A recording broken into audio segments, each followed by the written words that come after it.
এই ফ্যামিলিতে এই মেয়েটাকে তাদের মানে তার খরচ চালানো খুবই কষ্টকর। তো আপনারা যদি কেউ চান এই মেয়েটার দায়ভার মানে দায়িত্ব গ্রহণ করবেন, যে তার খাওয়া পড়া পড়ালেখা করার দায়িত্ব নেবেন, তাহলে আপনারা নিতে পারবেন। তো বন্ধুরা, আবারও চলে আসলাম আরেকটি অসহায় ফ্যামিলিতে। আর এই অসহায় ফ্যামিলিটা কীরকম অসহায় তা আপনারা বাস্তবে দেখলেই বুঝতে পারবেন। আসুন দেখি এদের কি অবস্থা।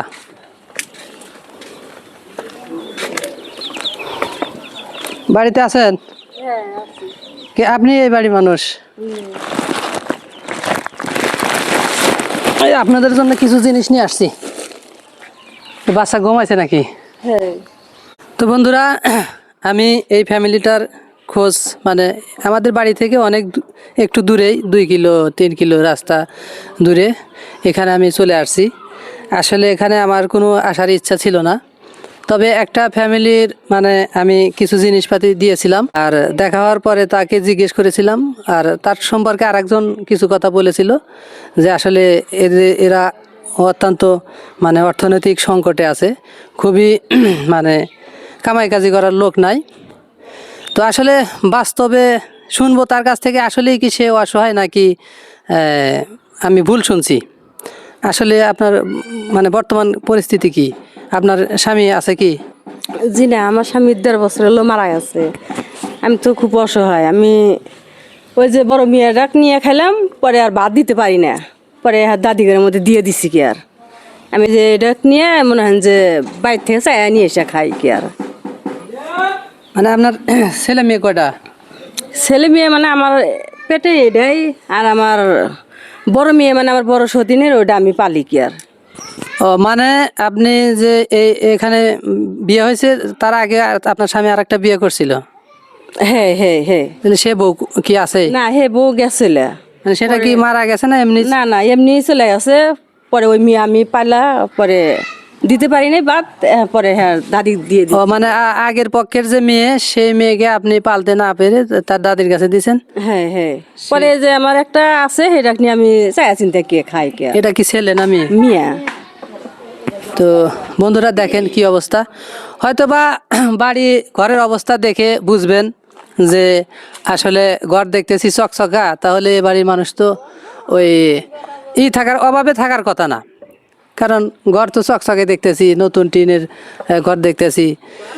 তো ঘরটা আসলে চকচকা দেখলে হবে না, কারণ এই ঘর দেওয়ার পরেই তার স্বামী মারা গেছে, আর তাদেরকে যে এখন মানে খাওয়াবে ইনকাম করে সেরকম কোনো মানুষ নাই।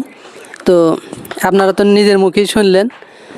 তো আসলে এই ঘর দেখে বোঝা যায় না যে এরা আসলে এরকম অসহায়। তো আমি নিজে থেকে এখানে আসার পর অনেক মানুষকে জিজ্ঞেস করলাম যে আসলে এদের পরিস্থিতি কি। সবাই বলছে যে না, আসলে এদের অবস্থা খুবই খারাপ।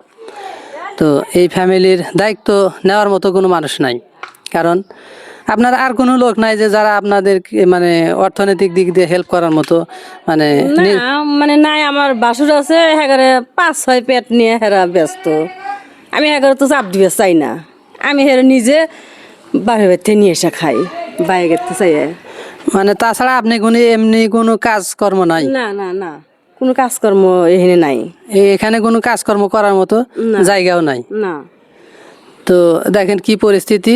তো তারপরে আপনি এখানে পড়ে আছেন? হ্যাঁ, এখানে পড়ে আছি, ছল আছে, সবাই আছে, সবাই ইয়ে দেখতেছে কি যে ছলটার জন্য আমি এবারই পড়ে আছি কি আর। শুধুমাত্র এই বাচ্চাটার জন্যই এখানে পড়ে আছে, কারণ মানুষ বিয়ে করলে হয়তো করতে পারবে, কারণ চেহারা আল্লাহ দিলে খারাপ না, তারপরেও মন মানসিকতা ভালো, এই কারণেই ওই দিকে হয়তো বা মনোযোগ দেয় নাই। হ্যাঁ, তো সে চায় যে আমি সৎ থাকি, ভালো থাকি, এইভাবে থাকি। তবে আমার প্রত্যাশা যে আপনারা যারা আমার ভিডিওগুলো দেখেন তারা এইগুলো ফ্যামিলির দিকে একটু নজর দেবেন। যদি আমাদের মাধ্যম দিয়ে হলেও এদের পাশে যদি দাঁড়াতে পারেন তাহলে অনেক ভালো হবে।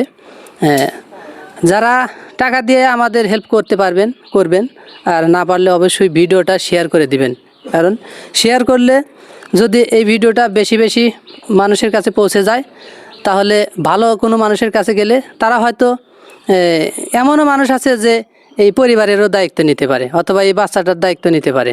এরকম কিছু মানুষের কাছে হয়তো ভিডিওটা পৌঁছানোর দরকার। আর সেই দরকারের জন্য আপনারা ভিডিওটা বেশি বেশি শেয়ার করবেন। এই মেয়েটা হচ্ছে এনার হচ্ছে স্বামীর এক পক্ষের মেয়ে, মানে সতীনের মেয়ে। তার মাও নেই, তারপরে তার নিজেরই খাওয়ার অনেক কষ্ট। সে নিজেই মানে মানুষের কাছ থেকে হয়তো বা নিয়ে খায় এবং তার ভাইয়েরা দেয়, সব সময় তো দেওয়া সম্ভব না। তো এই মতো অবস্থায় এই ফ্যামিলিতে এই মেয়েটাকে তাদের মানে তার খরচ চালানো খুবই কষ্টকর। তো আপনারা যদি কেউ চান এই মেয়েটার দায়ভার মানে দায়িত্ব গ্রহণ করবেন, যে তার পড়ালেখা করার দায়িত্ব নেবেন, তাহলে আপনারা নিতে পারবেন। আমার নাম্বার ডিসক্রিপশনে দেওয়া থাকবে এবং কমেন্ট বক্সেও দেওয়া থাকবে। আমার সাথে সরাসরি যোগাযোগ করবেন, আমি এই বাড়িতে নিয়ে আসব এবং তাদের সাথে সরাসরি কথা বলাবো। আর যদি আপনি যেভাবেই হোক দায়িত্ব যদি নিতে চান, আমার সাথে যোগাযোগ করবেন। তো আমাদের কাছে এই জিনিসগুলো পাঠিয়েছে ঢাকা শ্যামলী থেকে এক আপু। ঢাকা শ্যামলীর সেই আপু আমার মাধ্যম দিয়ে অনেক মানুষকে হেল্প করছে। তো এখন আমি কি কি জিনিস এই আপুর জন্য কিনেছি অবশ্যই আপনাদেরকে দেখাবো। আমরা দিচ্ছি হাফ কেজি লাচ্চা, 1 লিটার সয়াবিন তেল, 5 কেজি খাবারের চাউল, হাফ কেজি গরুর গোশ, একটা ছোট খাঁটি সরিষার তেলের বোতল, 1 কেজি মুসুরের ডাল, 2 কেজি আলু, 1 কেজি লবণ, 1 কেজি চিনি, 2 কেজি পেঁয়াজ। তো আমরা ক্ষুদ্র পরিসরে একটা ফ্যামিলিতে মোটামুটি 2-4 দিন যেন খেতে পারে। এই সামনে ঈদ আছে, ঈদে যদি 1 পিছা হয় তাও গোস্ত খেতে পারবে, সেরকম একটা আয়োজন করেছি। তো এই জিনিসগুলো পেয়ে আপনার অনুভূতি কি, মানে আপনার মানে কেমন লাগছে? হ্যাঁ, অনেক খুশি লাগছে। অনেক খুশি? হ্যাঁ, অনেক ভালো লাগছে, খুশি লাগছে। তাহলে যে আপু আপনাদের জন্য এই শুধু আপনি না আরো অনেক মানে অসহায় ফ্যামিলিদের জন্য এইগুলো কাজ করতেছে, তার জন্য কিছু বলেন। আমি আপুর জন্য আরো দোয়া করি, গরিব মানুষের জানি এই নেন আরো দিতে পারে। আমি হ্যাঁ দোয়া করে নামাজ পড়ে দোয়া করবো। তো বন্ধুরা, দোয়া মুখ দিয়ে বললে শুধু দোয়া হয় না, অন্তর থেকে দোয়া এমনিতেই এসে যায়। তো আজকের ভিডিও এ পর্যন্তই। আবারও আপনাদের কাছে এই সমস্ত অসহায় ফ্যামিলিদের পাশে দাঁড়ানোর অনুরোধ করে আজকের ভিডিও এ পর্যন্তই শেষ করছি। ধন্যবাদ সবাইকে, ভালো থাকবেন।